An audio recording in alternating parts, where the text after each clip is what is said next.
Somewhere in your life right now, there are 3 buckets. One of them is full. Another is half empty. The third one might not even exist.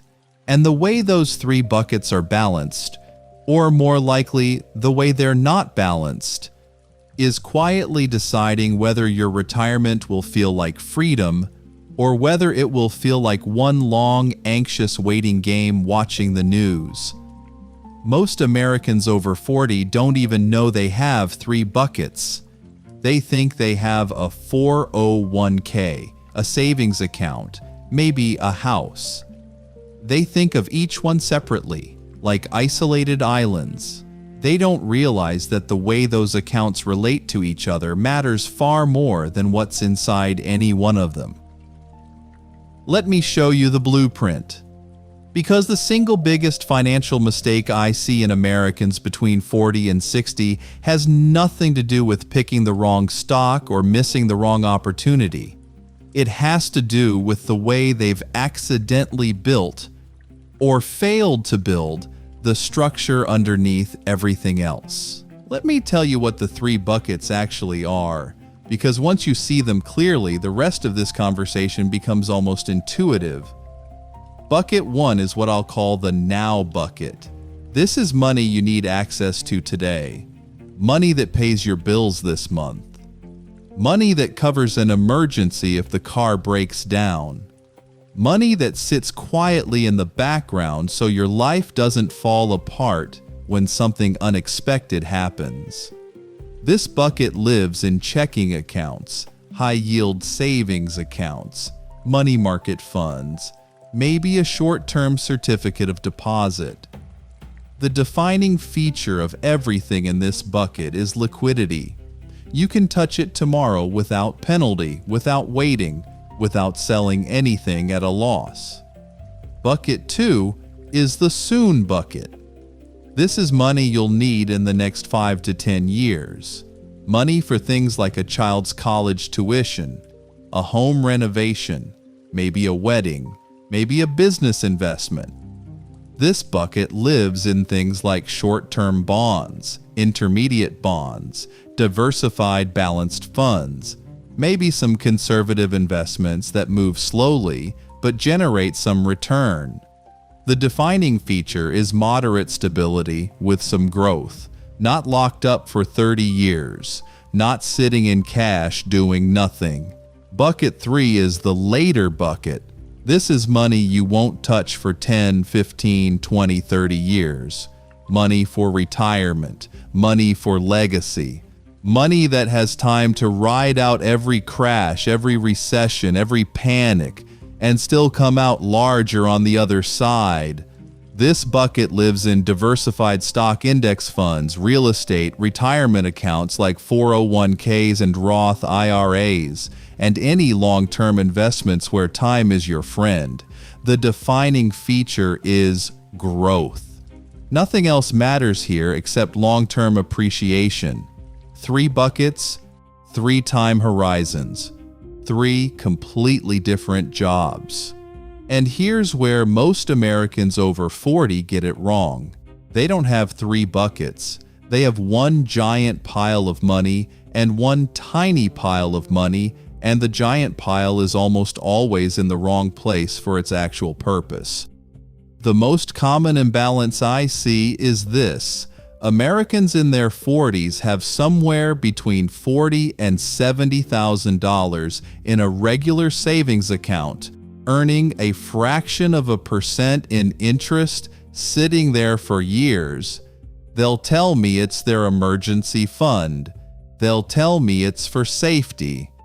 But when I ask how much they actually need for emergencies, the real number is usually $10,000 or $15,000. The other $50,000 is just sitting there, slowly eroding from inflation, doing nothing. Meanwhile, the same Americans have a 401k with maybe $200,000 in it, money they won't touch for 20 years. And when you look inside the 401k, it's often invested too conservatively for a 20-year horizon. too many bonds, too much cash. A target date fund that gets dramatically more conservative every year, even though the person still has 2 decades before they'll need the money.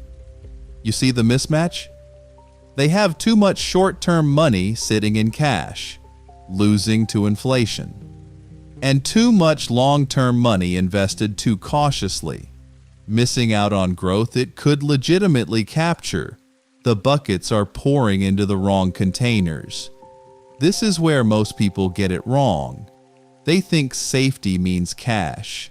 They think growth means risk. And they never realize that cash sitting in a savings account for 20 years is, in real terms, the riskiest thing you can do with that money. Because inflation will quietly take almost everything from it while you're not looking. The same $100,000 left in a savings account earning 1% loses to inflation every year. Over 20 years, its real purchasing power drops by 30 to 40%. Not because you lost money nominally, because what that money can buy shrinks while the number stays the same.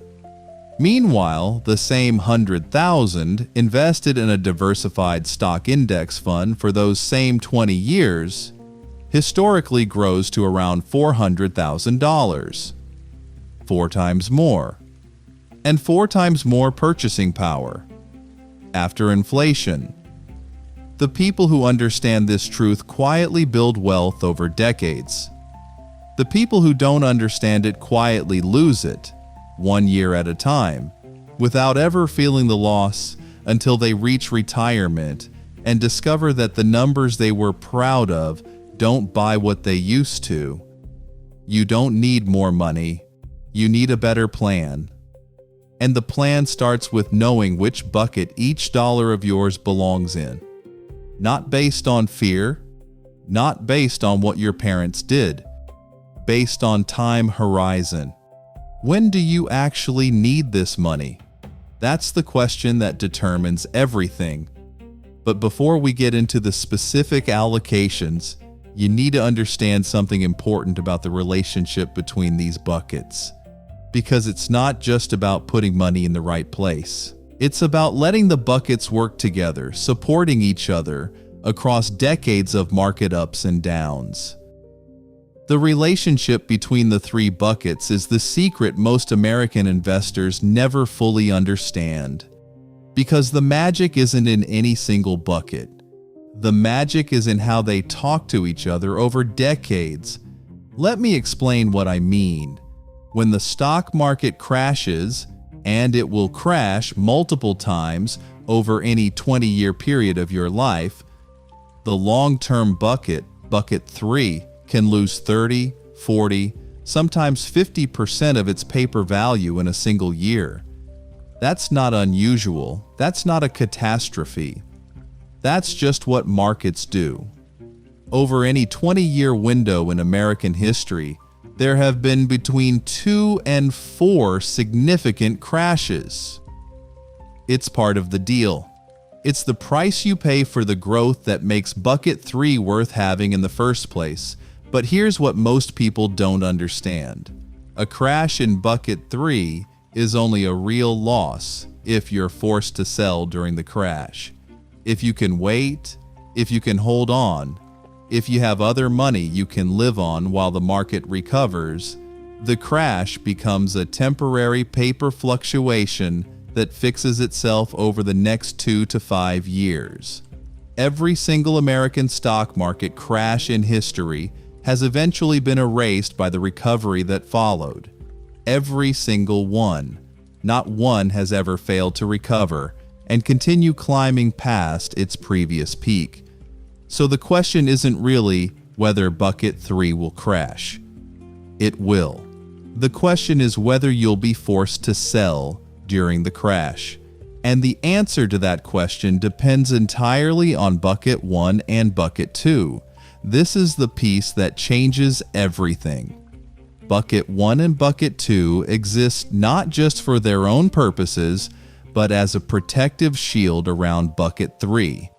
When the stock market crashes, you don't touch bucket 3. You live off bucket 1 for your immediate needs. If the crash lasts longer, you start pulling from bucket 2. You give bucket 3 time to recover. And because you didn't sell at the bottom, the crash doesn't actually hurt you. The paper value drops, but your real wealth stays intact because you never converted the paper loss into a real one. This is why some of the wealthiest Americans I've studied don't panic during crashes. They're not braver than everyone else. They're not smarter than everyone else. They just built their buckets correctly years before the crash happened. By the time the market collapses, they have enough liquidity in bucket 1 and enough stability in bucket 2 to sit out the storm for 2, 3, even 5 years if they have to. Their bucket 3 can drop 50% on paper, and they don't have to sell a single share. They just wait. And waiting, historically, has always been rewarded. Meanwhile, Americans who didn't build this structure, Americans who had too much of their total money in bucket 3 without enough support underneath, panic during every downturn. They see their 401k drop, they panic, they sell, they lock in the loss, and then they miss the recovery that always follows. This is how a single bad financial year destroys a retirement that should have been comfortable. The structure protects you from your own emotions. This is where most people get it wrong. They think investing is about picking the right assets at the right time. It's not. Over 20 or 30 years, investing is about building a structure that survives every emotional wave that will inevitably hit you. And the 3-bucket structure is the most proven, most tested, most reliable way to do that. Now let me give you some real numbers. Because abstract principles are nice, but numbers are what you'll actually apply.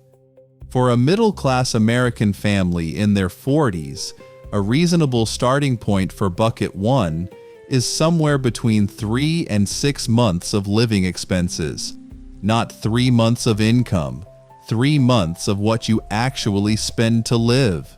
For most families, that's somewhere between $15,000 and $40,000, enough to cover a job loss, a medical emergency, or a major home repair without panic. If you have more than that in savings, the excess is in the wrong place. Bucket 2 depends entirely on what you're saving toward in the next 5 to 10 years. College tuition for children, a planned home renovation, a planned career change, a business investment. If you have no specific 5 to 10 year goals, bucket 2 can be smaller, maybe 15 to 30% of your total investable net worth. If you have large upcoming goals, this bucket might be larger. Bucket 3 is where most of your wealth should live by age 45. For most Americans, this means somewhere between 50 and 70% of their total investable assets should be in long-term growth vehicles.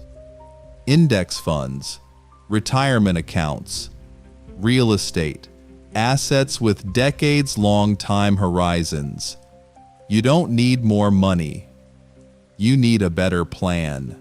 And the plan is this: your buckets need to be sized according to how much money each job actually requires. Not based on fear, not based on habit, not based on what your parents taught you, based on the real function of each bucket in your real life. But there's a specific danger inside bucket 3 that almost no one warns Americans about, a danger that destroys more retirements than any market crash in history. The danger inside bucket 3 is called concentration, and I want to explain it carefully because almost every American I've met over the age of 40 has some version of this problem without realizing it.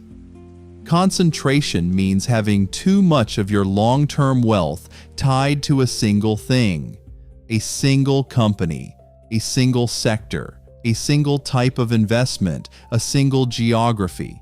And the reason it's dangerous is because single things can fail, not usually, but occasionally. And when they do, if too much of your money is tied to them, the failure isn't just a temporary setback. It can be permanent. Let me give you the classic example.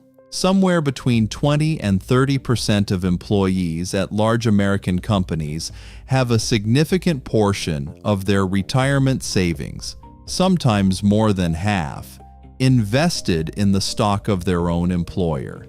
They got it through stock options, through employee stock purchase plans, through grants, through years of company 401k matches that came in company stock. And over time, without ever making a conscious decision, they ended up with a huge concentration of their net worth tied directly to the company they work for. Here's the problem. If that company goes through a crisis, you don't just lose your job. You lose a huge piece of your retirement at the same time. Both sources of financial security fail simultaneously. And it happens regularly. Enron employees lost their jobs and their retirement accounts in the same year. Lehman Brothers employees lost their jobs and massive stock concentrations in the same quarter. General Electric employees who believed in the company for decades watched the stock lose 2/3 of its value between 2016 and 2020. These are not obscure stories. They happened to ordinary American professionals who thought they were being loyal to a company that would take care of them. The rule that prevents this is simple. No single investment should represent more than 10% of your total long-term wealth. Ideally, less than 5%. And that includes your employer's stock. Especially your employer's stock because you already have your income concentrated there. This is where most people get it wrong. They feel emotionally loyal to their company. They believe the stock will keep going up. They accept shares as bonuses because refusing feels like disloyalty. And they never stop to look at their overall portfolio and realize that 20, 30, 40% of their retirement is riding on one ticker symbol. Now, concentration comes in other forms too. Some Americans have most of their net worth in their own home. The house they live in is also their biggest investment. This is dangerous for a different reason. Your home is both an investment and a consumption item. You can't easily sell it. You still need somewhere to live. If the local housing market crashes, you feel it in your paper wealth, even though your mortgage payment doesn't change, and a home doesn't generate cash flow the way other assets do. So, Americans with 80% of their net worth in their house are often cash poor and house rich, a position that feels comfortable until retirement arrives and they realize they can't actually spend their home equity without selling or borrowing against it. There's also geographic concentration. Americans whose investments are entirely in U.S. stocks are missing roughly half of the global economy. The U.S. is about 55% of global equity markets. That means the other 45% is in international markets that move somewhat independently. During certain decades, U.S. stocks dramatically outperform international. During other decades, the reverse is true. And nobody knows in advance which decade is coming. A globally diversified portfolio smooths that out. There's sector concentration. Americans who invested heavily in technology stocks during the 2000 dot-com boom lost 80% of their investment and took 15 years to recover. Americans who invested heavily in financial stocks right before 2008 lost 70% and took years to rebuild. Concentration in any single sector, tech, energy, banking, real estate, healthcare, creates similar risk. A diversified portfolio holds them all, which means no single sector can take you down. The principle underneath all of this is called diversification. It's a word almost everyone has heard and almost nobody applies rigorously. Real diversification means owning a little bit of everything. Through broad low-cost index funds, across multiple asset types, across multiple geographies, across multiple sectors, not trying to predict winners, not trying to avoid losers, just owning the whole market and letting the whole market do what it does over decades.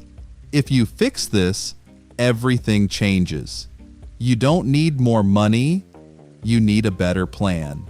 Now, once you have the 3 buckets built correctly, and once you have bucket 3 properly diversified, there's still one more piece of this puzzle. And it's the piece that matters most over very long time horizons. The piece that separates Americans who retire comfortable from Americans who retire exceptional.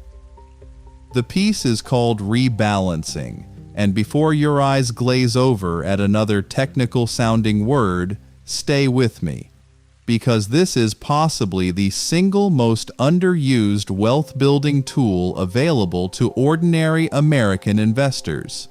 A technique so simple that most people dismiss it, and so powerful that, applied consistently over 20 or 30 years, it dramatically separates 2 investors who otherwise made identical choices.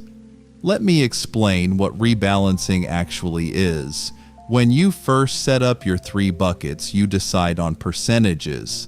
Let's say for a 45-year-old, a reasonable starting allocation is 20% in bucket 1, 20% in bucket 2, and 60% in bucket 3.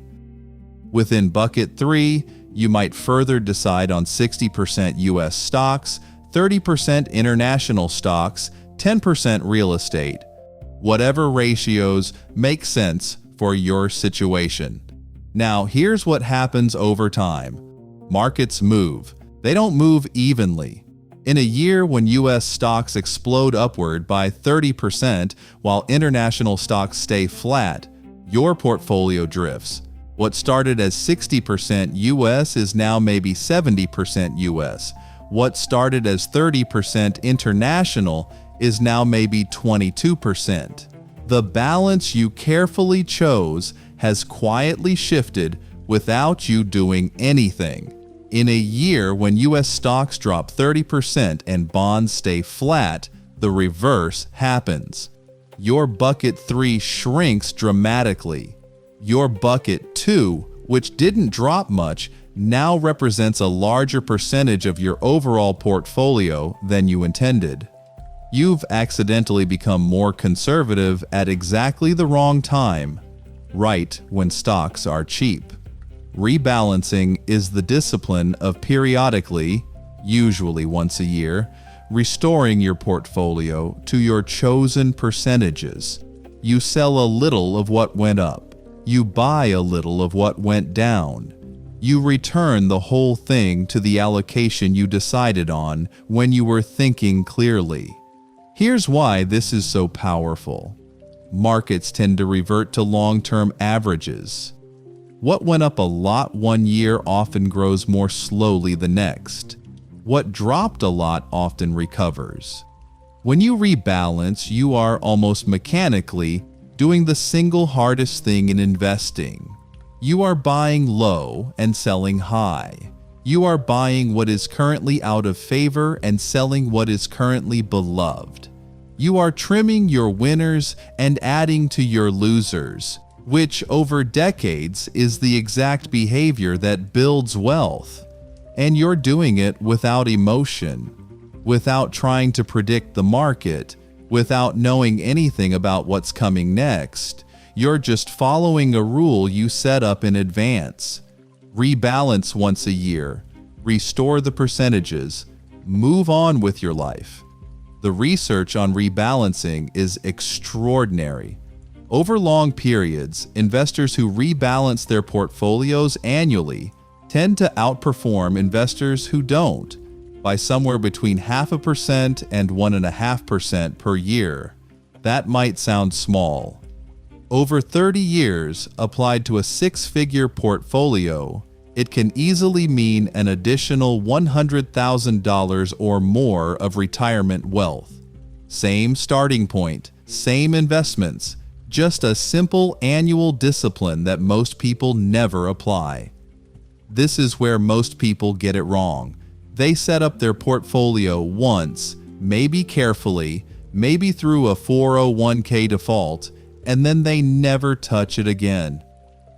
20 years later, their portfolio has drifted into a completely different allocation than they originally intended.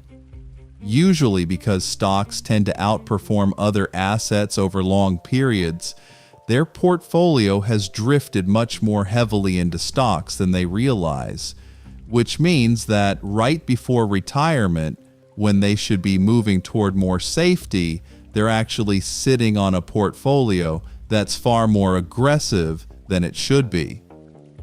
And then a crash comes, and they're in trouble. Not because they made a bad choice, because they never rebalanced. Let me give you a simple rebalancing process any American can follow. Pick one day each year, your birthday, New Year's Day, tax day. Whatever date is easy to remember. On that day, log into your accounts, look at your current allocation, and compare it to your target. If any bucket or category is more than 5 percentage points off target, adjust. Sell what's grown too big. Buy what's shrunk too small. Return to your plan. Close the laptop. Go have dinner. The entire process takes maybe 30 minutes once a year, and over 3 decades, it's worth more than almost any single investment decision you'll ever make. If you fix this, everything changes. You don't need more money. You need a better plan.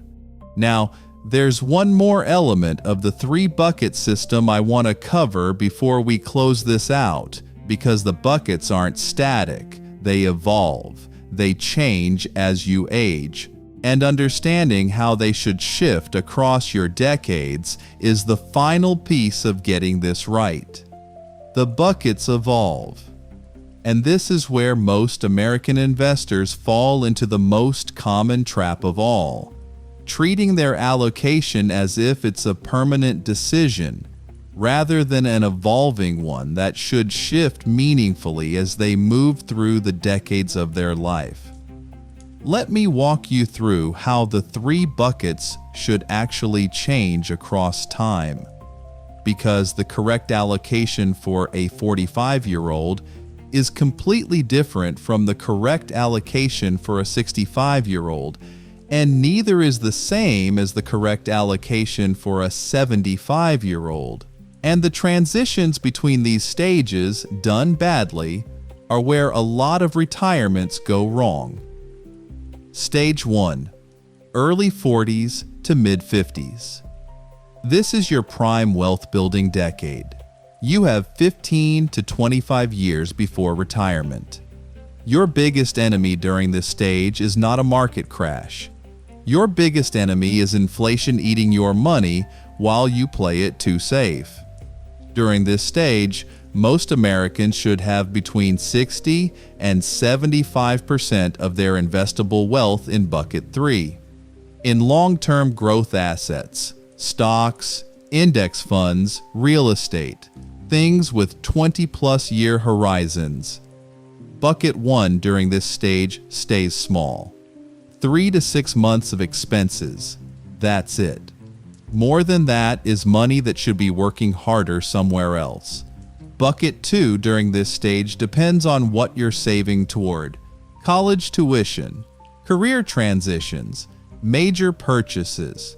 If you don't have specific medium-term needs, Bucket 2 might only be 10 to 15% of your portfolio. The rest goes to Bucket 3, where time can do its work. Stage 2, mid-50s to early 60s. This is the transition decade. Retirement is approaching. You have 5 to 10 years. You still need growth, because you might live another 30 years after retirement, but you also need to start building protection against a crash that could hit right as you stop working. During this stage, you gradually reduce Bucket 3's share of your total portfolio.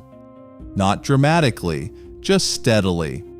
You might shift from 70% in Bucket 3 to maybe 55 or 60%. The money you're pulling out of Bucket 3 moves into Bucket 2, where it's still growing but more stable. This stage is sometimes called the danger zone in retirement planning, because a major market crash during this window, the 5 to 10 years right before retirement, can permanently damage your retirement if you're not positioned correctly. Studies show that 2 back-to-back bad market years right as you retire can reduce your retirement income by 30% or more for the rest of your life. The way to prevent that is by having enough in Bucket 1 and Bucket 2 that you can live on them for 5 years if needed, giving Bucket 3 time to recover. Stage 3, retirement, usually starting somewhere in the mid to late 60s. Now the buckets do something beautiful. They start working in concert to pay you a regular income. Bucket 1 covers your monthly expenses for 1 to 2 years. Bucket 2 covers years 2 through 5. Bucket 3 keeps growing quietly in the background, funded by long-term market returns. Every year or two, you refill Bucket 1 from Bucket 2. Every 5 years or so, you refill Bucket 2 from Bucket 3. The whole system becomes a self-renewing income machine. During retirement, Bucket 3 might drop to 40 or 50% of your total portfolio, but it should rarely drop below that, because you might live another 20 or 30 years, and that remaining money still needs to outpace inflation for the rest of your life. People who panic and move everything to cash at 65 often discover, at 80, that their purchasing power has been quietly destroyed. Inflation doesn't stop just because you retired. Stage 4, late retirement, usually from mid-70s onward. This is the legacy stage. If you've managed the earlier stages well, you'll have more wealth than you need for your remaining years. The question now becomes less about growth and more about distribution. How do you want this money used after you're gone? What gifts can you give while you're still alive to witness the joy they bring?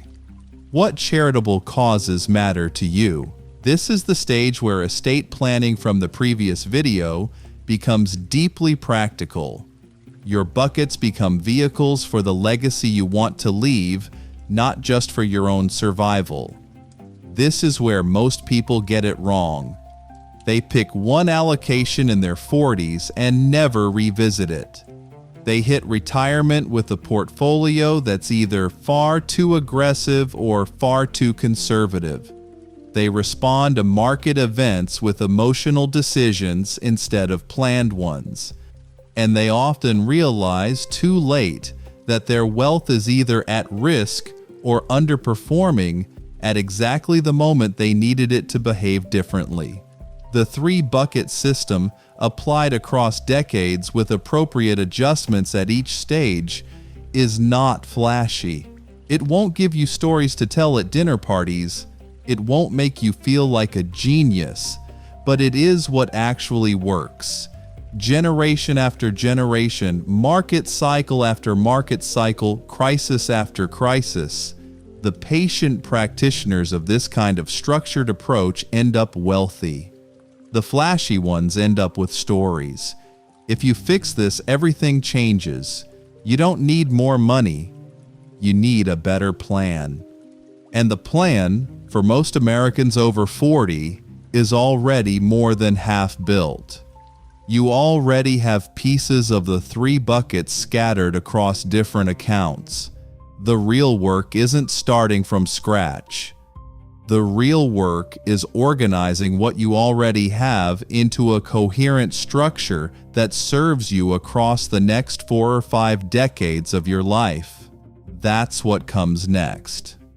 Before I give you the practical path, and trust me, this is where everything comes together, I want to pause for a moment. If you've made it this far into the video with me, if you've sat through 3 buckets and concentration risk and rebalancing and life stage transitions without clicking away, if you're still here and still thinking about how all of this applies to your actual accounts, I want to invite you to subscribe to this channel and walk with us every single day. This is the kind of conversation we have here. Not flashy, not sensational.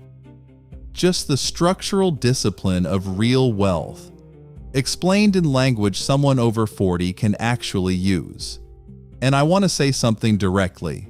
Most Americans hear the phrase asset allocation and mentally file it under things that require a financial advisor and thousands of dollars in fees. It doesn't. The principles I've explained in this video are the exact same principles used by pension funds managing billions of dollars. The only difference is the scale. The structure is the same. A 3-bucket system, diversified within each bucket, rebalanced periodically, adjusted by life stage. That's the whole method. Nothing is being hidden from you. Nothing requires a secret handshake or an expensive subscription. The rules are public. The math is boring. The discipline is what separates people. You don't need to become a financial expert. You need to become structurally disciplined. Big difference. Now let me give you the practical path. This is what I would tell any American in their 40s who came to me wanting to fix their allocation this month. Step 1. Pull together every financial account you have. Every single one.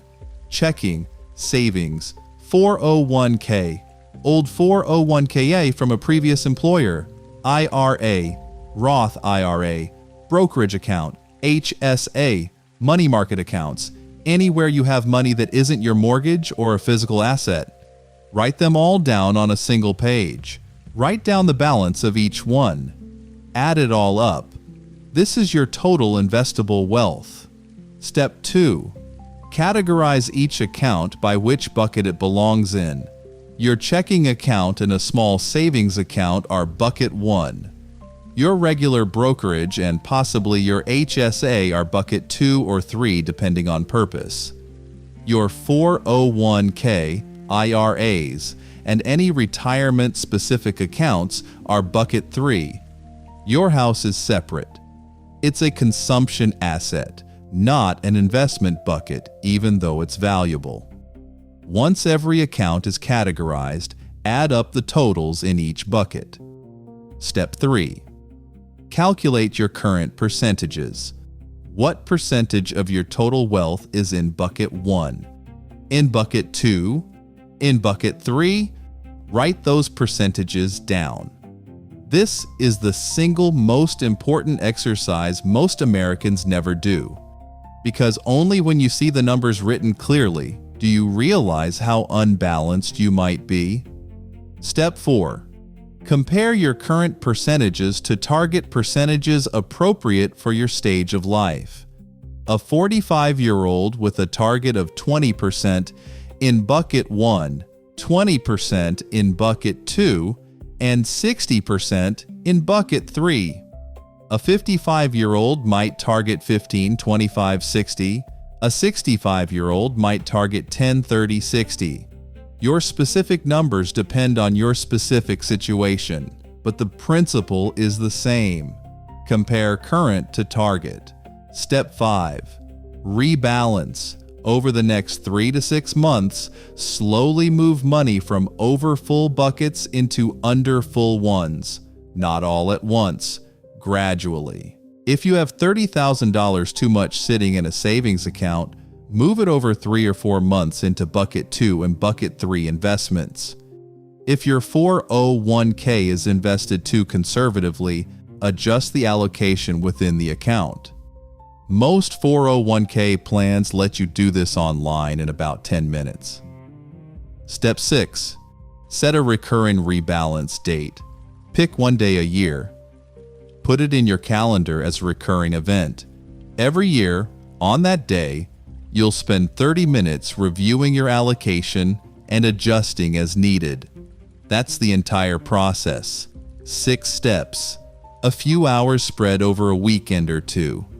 And what you'll have at the end is something that 90% of Americans over 40 don't have. A written, intentional, structured approach to the money that's going to fund the rest of your life. If you fix this, everything changes. You don't need more money. You need a better plan. And here's the beautiful thing about this work.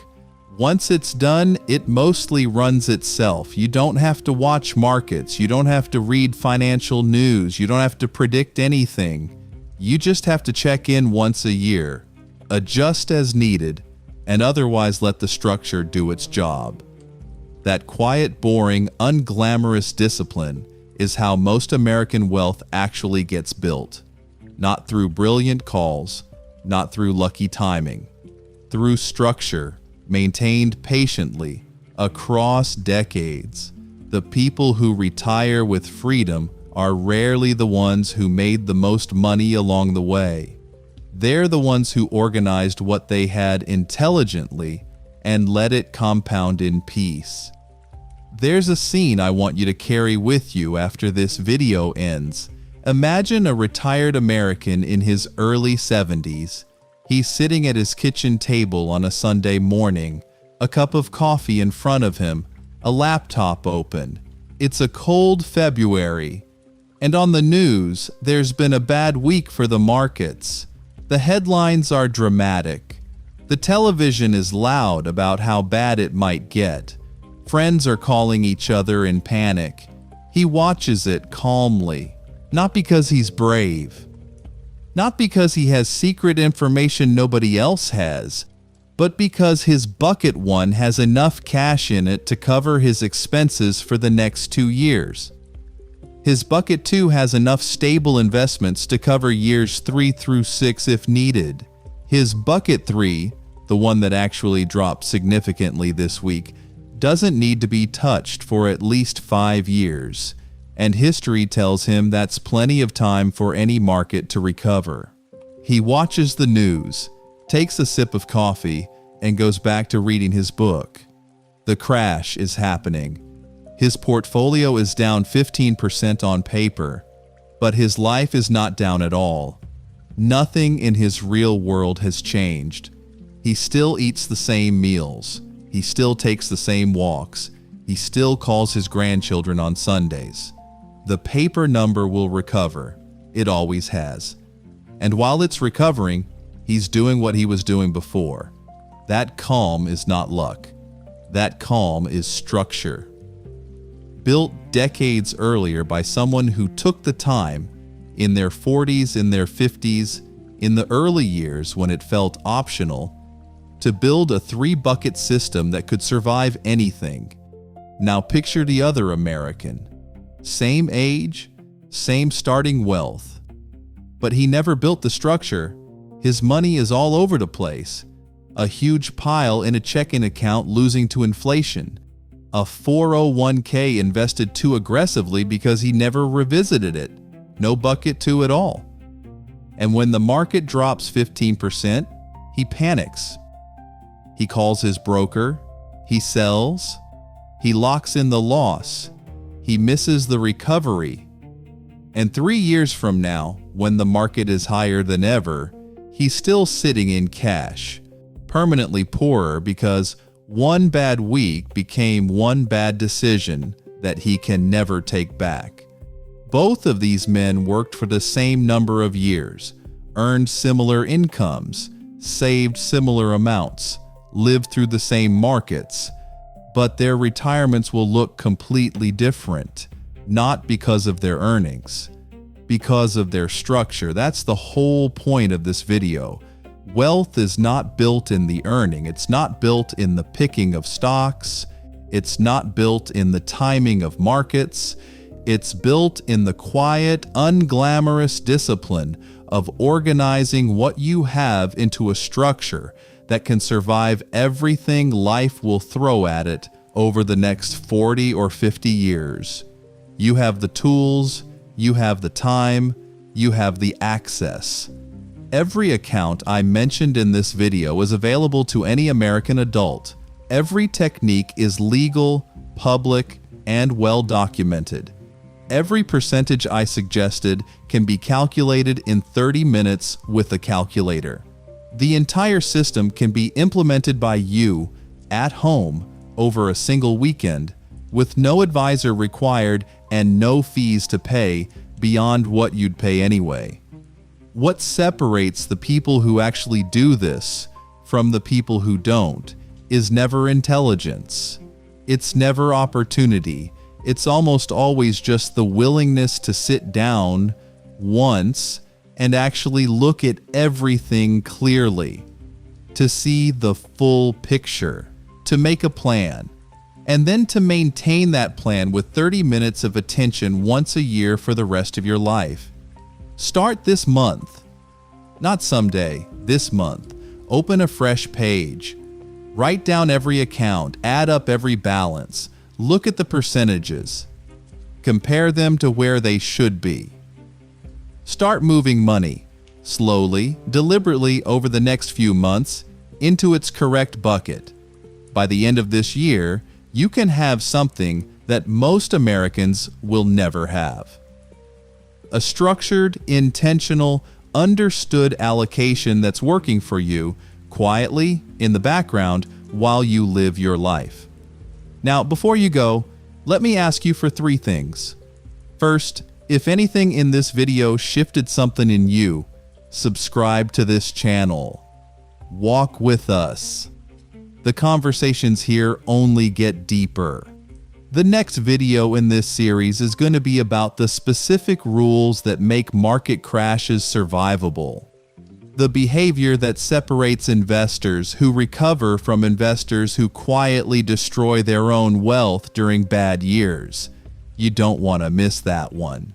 Second, share this video with 5 people, 5 friends, 5 co-workers, 5 family members, people in their 40s and 50s who have money scattered across accounts they haven't looked at in years. You might be the reason, decades from now, that one of them retires calmly instead of anxiously. And third, leave me a comment, a real one. Tell me which bucket you have the biggest imbalance in right now. Tell me what you think stopped you from looking at this clearly before. Tell me what you want me to dig into next. Every deep video we make starts with someone asking the right question. Take care of yourself. Take care of the people counting on you. And remember, real wealth is not what you earn. It's what survives the decades. And what survives the decades is always, without exception, a structure. Build yours now.